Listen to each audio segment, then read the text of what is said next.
From the CBS Broadcast Center in Los Angeles, this is CBS 2 News at 6 p.m. A tweet from President Trump today is raising more fear among the so-called dreamers, immigrants from Mexico brought here as children. CBS 2's Adriana Weingold joins us with the latest on the battle over the DACA program. Adriana? Yeah, well, despite the federal court's decision to block the Trump administration from ending DACA, dreamers we spoke with are concerned they could still be deported. Jesus and Armando Navarro came to the United States from Mexico when they were young kids. They're dreamers, recipients of delayed action for childhood arrivals. They both work and go to school, but they're both worried they might have to leave the only home they remember. I have never been to another country.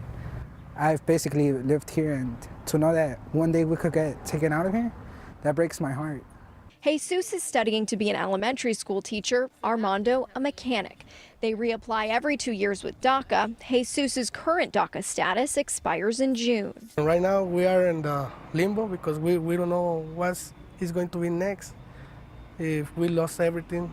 The DACA program has protected undocumented immigrants brought to the United States as children from being deported. The Trump administration announced the end of DACA in September, with recipients beginning to lose their status in early March. But this week, a federal court blocked the Trump administration from ending the DACA program.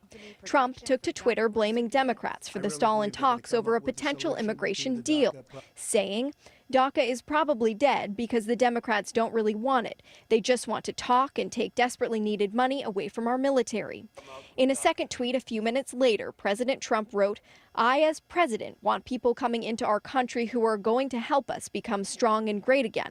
People coming in through a system based on merit. No more lotteries. Hashtag America First.